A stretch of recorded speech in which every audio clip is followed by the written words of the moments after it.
The hole-in-one landing. In January 2004, Opportunity arrived at Mars.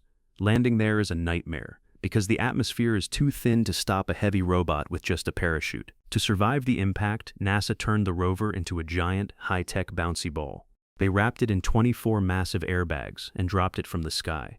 The rover hit the Martian soil at about 42.95 miles per hour. Because of the low gravity, it didn't just stop, it screamed across the surface, rebounding and rolling for several minutes. It bounced 26 times in total, traveling 931.76 feet, the length of 3 football fields, from its first impact point. When the bags finally deflated and the cameras turned on, the scientists at NASA's Jet Propulsion Laboratory went silent. They weren't looking at a flat, empty desert. They were staring at a wall of dark, layered rock. Opportunity hadn't just landed safely, it had rolled perfectly over the rim and down the slope of a tiny impact crater called Eagle Crater. This target was only 72 feet wide. In the vastness of the Martian plains, it was a microscopic speck on the map. If the rover had bounced one more time, it would have rolled out. If it had bounced one less, it would have missed the crater entirely. Instead, it landed in the sweet spot, staring directly at exposed bedrock, a discovery that proved liquid water once existed on Mars. The Phantom Heater Glitch. The Phantom Heater Glitch was a ghost in the machine moment that almost killed the mission before it even started. Right after Opportunity landed, engineers noticed a terrifying trend. The rover's power was draining far too fast, even while it was supposed to be sleeping. It was like an invisible leak was bleeding the machine dry, and on Mars, a dead battery is a death sentence. They eventually found the culprit, a small 5-watt survival heater on the rover's robotic arm. Its job was to turn on during the freezing Martian night, to keep the joints from snapping and turn off when the sun came up.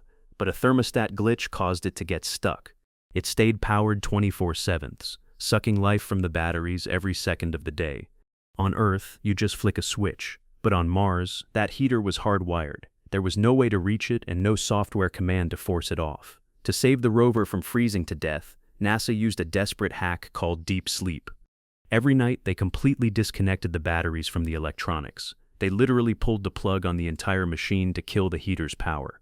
This was a massive gamble. In deep sleep, the rover's internal clock stopped and its brain was off. If it didn't wake up the moment the morning sun hit the solar panels, it would stay dead forever. Engineers played this game of Russian roulette every night for years, turning Opportunity into a mechanical zombie, dead every night, but miraculously rising every morning for over a decade. The Dust Devil Cleaning Service. This was supposed to be a 90-day mission. Everyone at NASA was convinced that once the Martian dust settled on the solar panels, Opportunity would simply starve to death. On Mars, there is no rain to wash your car, and no humans to wipe the windows. It was a countdown to a dark, frozen end. But then, the red planet did something nobody expected. Just as the rover's power levels would hit the danger zone, a sudden violent gust of wind would scream across the plains. These weren't just random breezes, they were dust devils, towering whirlwinds of sand and air. In a stroke of absolute luck, these dust devils would spin right over the rover, perfectly scrubbing the solar panels clean. NASA called them cleaning events.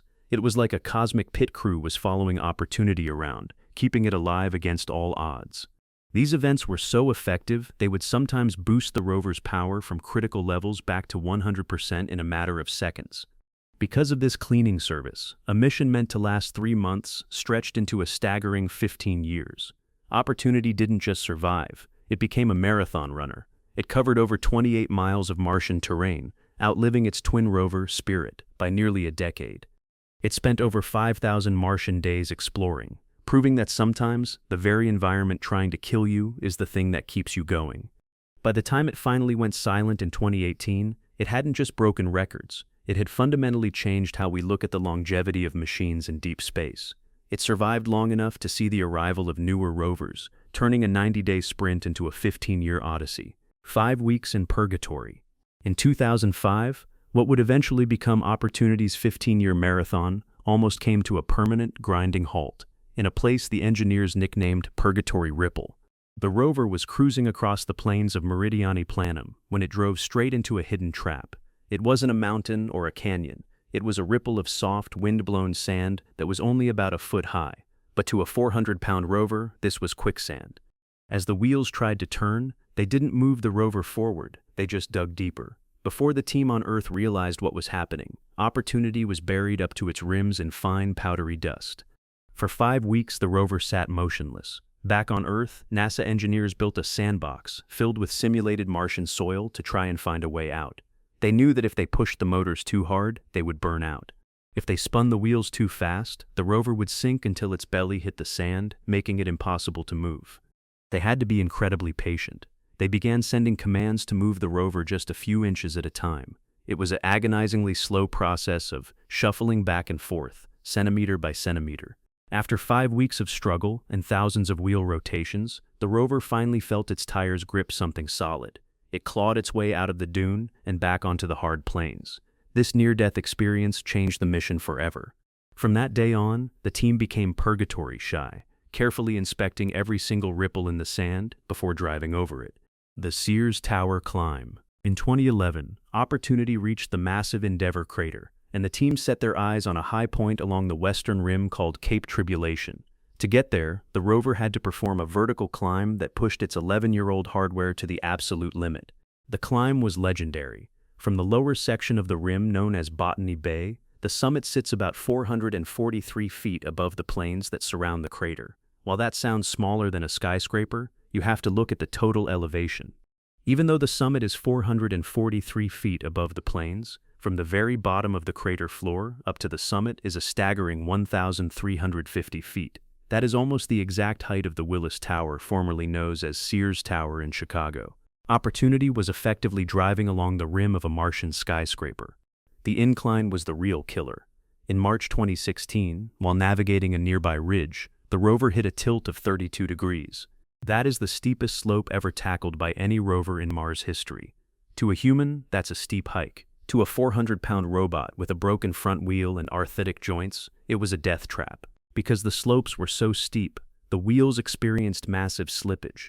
During one drive, the wheels turned enough to travel 66 feet, but the rover only actually moved 3.5 inches. It was a grueling, slow-motion crawl. When it finally reached the top, the payoff was a scientific goldmine.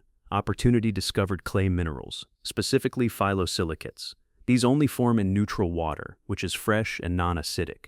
It was the first definitive proof that Mars once had water you could actually drink. Permanent amnesia. As Opportunity aged, it began to suffer from a digital version of dementia. In 2014, the rover started experiencing a series of sudden, unexplained amnesia events. It would spend an entire day collecting data, driving, and taking photos, only to wake up the next morning with absolutely no memory of what it had done. The problem was a hardware failure in one of its flash memory banks. Flash memory is non-volatile, meaning it stays saved even when the power is off. Because the rover's 7th memory bank was worn out, the system would crash whenever it tried to write data there. To prevent a total system failure, the rover would automatically reboot, wiping its short-term memory in the process. NASA engineers had to perform a high-stakes brain surgery from millions of miles away. They sent a software patch to completely reformat the rover's memory, commanding it to ignore the broken bank 7 forever. It was like closing off a damaged room in a house and pretending it didn't exist. However, even after the fix, the rover eventually had to switch to persistent RAM mode. In this state, Opportunity had no long-term memory at all. It had to finish its work and beam every single bit of data back to Earth before it went to sleep each night. If it didn't send the data in time, the information was lost forever.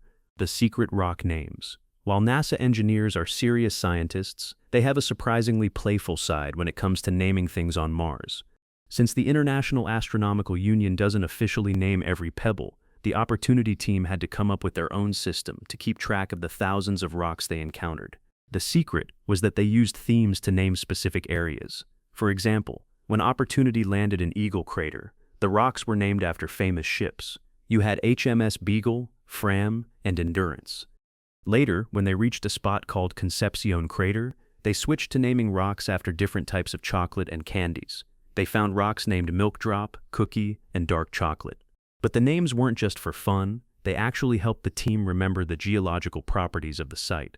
At one point they used a food theme, where every rock was named after something you'd find in a kitchen. This led to the discovery of a rock called Jelly Donut. This was a strange white-rimmed rock with a red center that suddenly appeared in front of the rover. It hadn't been there a few days prior. The name Jelly Donut became a worldwide sensation, but the secret was simple. The rover's wheel had accidentally kicked it over as it turned. By naming these rocks things like blueberry muffins or Pillsbury, the scientists made the cold alien landscape feel like home. The heat shield autopsy. After Opportunity escaped Eagle Crater, it began a long trek across the plains toward its next target. Along the way, it stumbled upon its own discarded heat shield, the protective shell that had saved it from burning up during entry into the Martian atmosphere. This was the first time in history a robot was able to perform a forensic autopsy on the very hardware that brought it to another planet. As the rover approached the wreckage, the images were haunting. The shield had slammed into the ground at nearly 150 miles per hour, shattering into 2 large pieces and hundreds of smaller fragments of metal and insulation. But the real surprise wasn't the shield itself, it was what was lying right next to it. Just a few yards away, Opportunity discovered a basketball-sized metallic rock that looked totally out of place. The rover's spectrometers confirmed it. It was a nickel-iron meteorite. This was the first meteorite ever found on the surface of another planet. If Opportunity hadn't gone to check on its trash, it would have driven right past one of the most significant geological finds of the mission. The autopsy provided engineers with invaluable data on how heat shields erode during the 12,000 miles per hour plunge through the atmosphere. But for the public, it was a rare, human-like moment. The 8-month wake-up vigil. In 2018, the most powerful dust storm ever recorded on Mars began to choke the planet. For a solar-powered rover like Opportunity, this was the ultimate nightmare. The sky turned so dark that day literally became night, and the rover's solar panels were rendered useless. On June 10th, Opportunity sent its final, heartbreaking message. Then, the rover went silent. What followed was the 8-month wake-up vigil. This wasn't just a passive wait. It was a desperate, coordinated effort by NASA to save a legend. For months, engineers at the Jet Propulsion Laboratory beamed over 1,000 wake-up commands into the Martian void. They played songs over the speakers in the mission control room, everything from "Wake Me Up Before You Go" to "I Will Survive," trying to keep spirits high as they waited for a signal that never came. The engineers weren't just being sentimental, they were waiting for the windy season. They hoped that a sudden gust of wind, one of those famous dust devils, would sweep across the panels, clear the grime, and allow the batteries to recharge. Every single day for 8 months, they listened with high-gain antennas, hoping to hear a single beep from the red planet. But as the Martian winter approached, the temperature at Endeavour Crater dropped to -130 degrees Fahrenheit. Without power to run its internal heaters, the rover's brain and heart finally froze.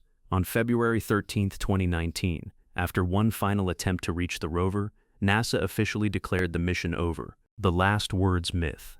The story of Opportunity's death is often summarized by a single poetic sentence. "My battery is low and it's getting dark." It's a line that went viral, making millions of people tear up over a piece of space machinery. But here is the reality. The rover never actually said those words. In truth, Opportunity didn't speak in English, it spoke in data. On June 10, 2018, as a planet-wide dust storm blotted out the sun, the rover sent its final transmission to Earth. It was a burst of technical telemetry that told a grim story. The first part of the data showed the power levels, which were plummeting to critical lows. The second part was a measurement of the atmospheric opacity, or tau. The tau was so high that almost no sunlight was reaching the surface. The last words were actually a beautiful translation by science reporter Jacob Margolis, who summarized the data by saying the rover basically told NASA its battery was low and the sky was dark. It was a human interpretation of a cold digital emergency. In its final moments, the rover wasn't being poetic. It was being a scientist. It was dutifully reporting its own demise, providing one last set of data points before its clock stopped. While the quote is a myth, the sentiment was 100% real. Opportunity fought until its last milliamp of power was gone, standing alone in a silent, suffocating storm. It didn't go out with a whimper, but with a final report, proving that its mission of discovery lasted until the very second the lights went out.